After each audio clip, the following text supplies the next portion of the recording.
നമുക്കൊരു സ്ക്രീൻഷോട്ട് എടുക്കുന്നത് എങ്ങനെയെന്ന് പരിശോധിക്കാം. അതായത് നമ്മുടെ സ്ക്രീനിൽ കാണുന്ന കാര്യങ്ങളെ ചിത്രങ്ങളായിട്ട് ഉപയോഗിക്കുന്നതിന് വേണ്ടിയിട്ടുള്ളതാണ് സ്ക്രീൻഷോട്ട് സംവിധാനം.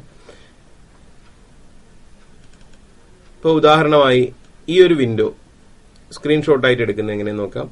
കീബോർഡിലെ പ്രിന്റ് സ്ക്രീൻ എന്ന ബട്ടൺ, അതായത് കീബോർഡിന്റെ ആരോ മാർക്ക് ടാബുകളുടെ എല്ലാം ഏറ്റവും മുകളിൽ കാണുന്ന പ്രിന്റ് സ്ക്രീൻ ബട്ടൺ അമർത്തുക.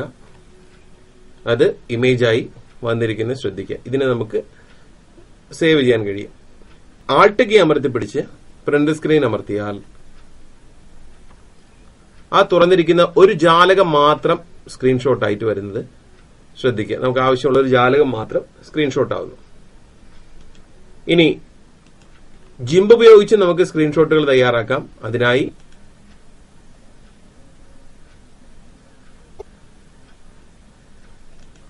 ജിംബ് തുറക്കുക. അതിലെ ഫയൽ, ക്രിയേറ്റ്, സ്ക്രീൻഷോട്ട് എന്ന ഓപ്ഷൻ തിരഞ്ഞെടുക്കുക. അതിലെ take A screenshot of A single window, take A screenshot of entire screen, അങ്ങനെ നിരവധി ഓപ്ഷൻസ് ഉണ്ട്. അതിൽ മൗസ് പോയിന്റർ ഉൾപ്പെടുത്തണമോ വേണ്ടയോ എന്നിങ്ങനെ ഓപ്ഷൻസ് തിരഞ്ഞെടുക്കാം. ഇപ്പോൾ സിംഗിൾ വിൻഡോയുടെ സ്ക്രീൻഷോട്ട് തിരഞ്ഞെടുക്കാനാണെങ്കിൽ സ്നാപ്പ് ചെയ്ത് കഴിഞ്ഞാൽ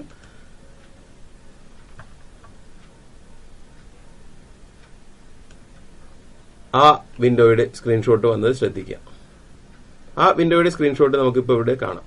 ഫയൽ, ക്രിയേറ്റ് സ്ക്രീൻഷോട്ട്, സ്നാപ്പ് ബട്ടണിൽ ക്ലിക്ക് ചെയ്ത് ടൂൾ ബാറിൽ ക്ലിക്ക് ചെയ്ത് കഴിഞ്ഞാൽ ആ ടൂൾ ബാറിന്റെ സ്ക്രീൻഷോട്ട് ഇവിടെ വന്നു.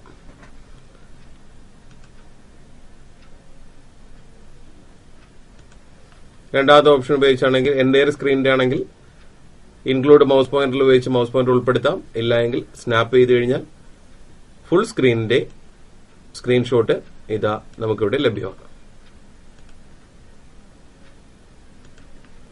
അതിൽ സെലക്ട് റീജിയൻ എന്ന ഭാഗം ഉപയോഗിച്ചാണെന്നുണ്ടെങ്കിൽ നമുക്ക് ഒരു പ്രത്യേക ഭാഗം മാത്രം സെലക്ട് ചെയ്ത് സ്ക്രീൻഷോട്ട് തയ്യാറാക്കാം.